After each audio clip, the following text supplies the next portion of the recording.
I'm so glad you got a hold of me after you got out of session today. And it was interesting to read your letter calling the governor's bluff after he issued that challenge last Monday saying, come and sit down with me and look at the numbers. You know, Sue, actually, I wasn't hoping that it would be a bluff.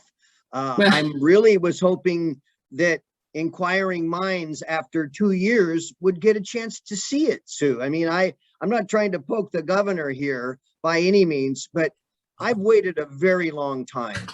And I believe that others has, and especially my colleagues at the Freedom Caucus, we've waited, Sue. And I wasn't going to deny the opportunity as presented. It wasn't to be snarky. It really was. How could I say no? Well, I suppose I'm probably leaning the same reaction as Senator John Brown and Representative J.T. Wilcox had earlier when I asked that question at a press availability today, and they both expressed such frustration at not getting any answers. And I guess I'm not expecting that you'll get an answer. I certainly hope you do, and I look forward to hearing if you do. You will be, as promised here first, and now you'll be one of the first to know.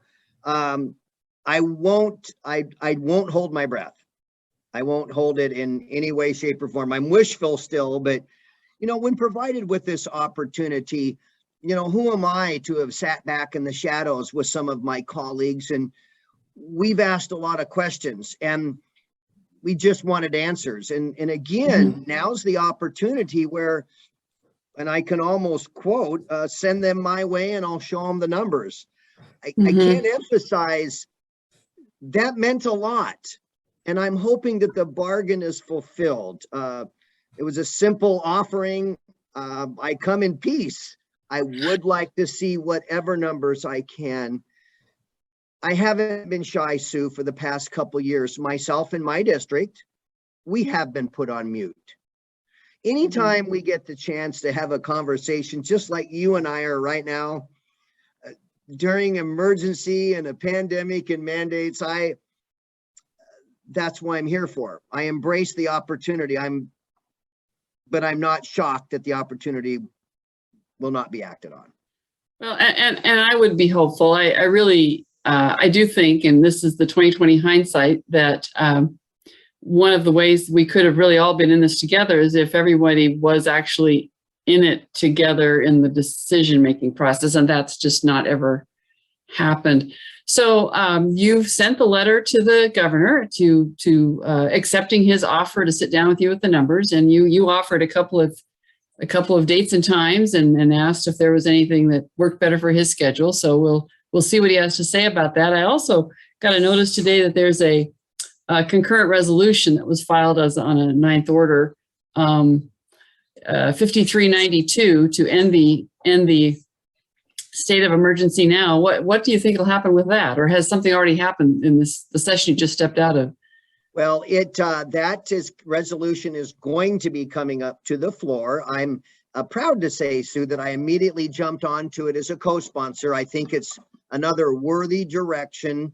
You know, I'm not going to try to say good things are going to happen to those that wait, because we've waited over 2 years. We're almost at sine die. I'm looking when that resolution came out, we do need to talk about it before we say goodbye to each other for our interim. The emergency should, I've long emphasized, and I'm not a scientist, Sue, and I don't play one on TV, but as policy goes, we should have had this talk a long time ago on the transition. What do we do? What's the plan, the clear plan on how to exit from an emergency into some form of managed care? I mean, and along those lines, this is an emergency that has to end. It needs to end. And you're right. We should be making those decisions together, kind of like the exit strategy from a pandemic. I'm ready.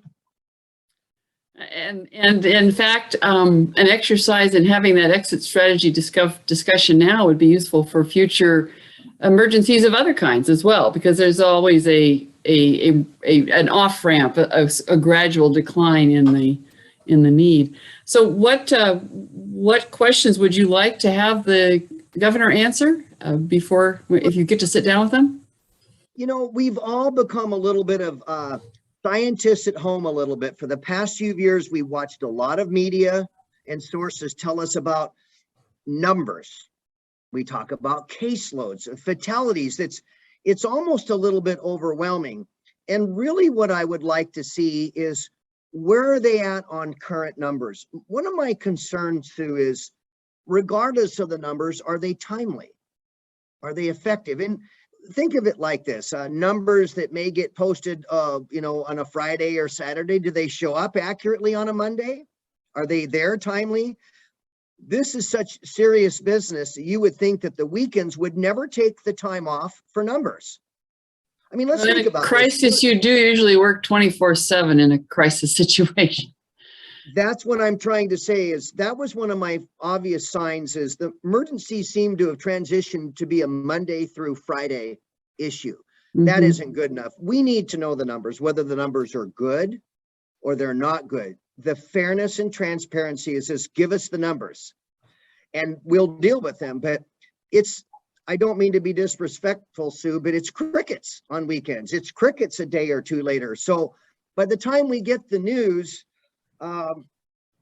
it's old news. But what we're talking about here is this the process that we've explained to people on how to interact in their daily lives? We get to a certain number and you can do certain things, removing of a mask or a number of things. We started this process out going into something that nobody's gone before. And I respect that. I certainly didn't have any answers. I have some disappointment 2 years later. I wanted to learn together. I wanted for us to say it's okay if we're not all scientists and we're not all health experts, but we have to lead people and report to people. So why couldn't we somehow find a path to do this a little bit more together? It's almost like when spoken to. And I'm very curious on these numbers. I would rather than, and I hear it from one person, please don't misunderstand me. We're all elected spokesmen to some extent, sir. We try to be statesmen, but I would like to be able to sit down and not only speak to the governor on this, but those experts, because I'm hungry to become knowledgeable. I think more of us know more about viruses now than we've ever had.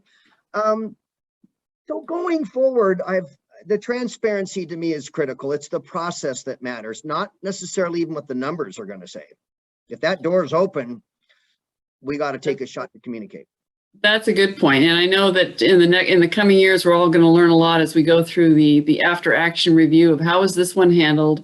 How can we do it better in the future? And meanwhile, I look forward to hearing what response the governor's office has for you and what those numbers are and what we can expect in terms of when he will feel comfortable deciding that we're not in a state of emergency when so many people have accepted what the president had to say about it's time to move on.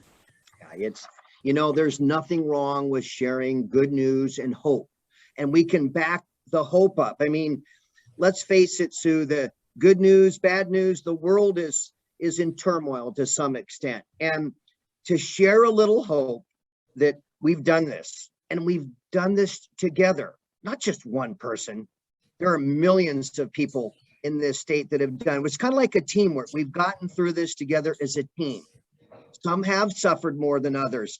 The virus we didn't see coming. It's okay to not know everything. And I think that was one of the points, was to acknowledge that you can't go in front of a microphone and pretend to be the expert if you haven't gone there before.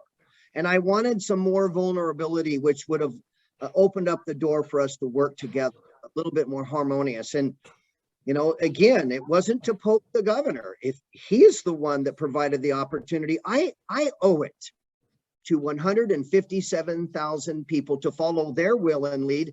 And if I'm offered this opportunity to take at those numbers, to look at the books, and in other words, I have to. A little bit more surprising how others may not have wanted to take advantage of this. Myself and the other 3 senators that put this together, Senator Jim McEwen, Phil Fortunato, and Mike Padden, there was no hesitation from us. We've been waiting this on behalf of our districts, and combined, I mean, look at the math. We're already over at, 600,000 people we represent as 4 senators. This is a big deal. Well, you were invited, and I'm glad that you were not perhaps as cynical or as jaded as some of the others after the 55 letters to the governor with only 10 answered. I will be posting a copy of your letter to the governor as part of this little update to folks, and we look forward to hearing results later this week. Sue, and thank you. And believe it or not, had I have known this, I would have invited you as well and take you with me. I believe all of us need to see more of these numbers. That would be more fair. I would love to go. I'm not sure I'd be on his favorite people list, but I would have loved to have gone with you. Yes. And good luck with that. All right. All right. Thanks. Thank you, Sue, very much. Bye-bye.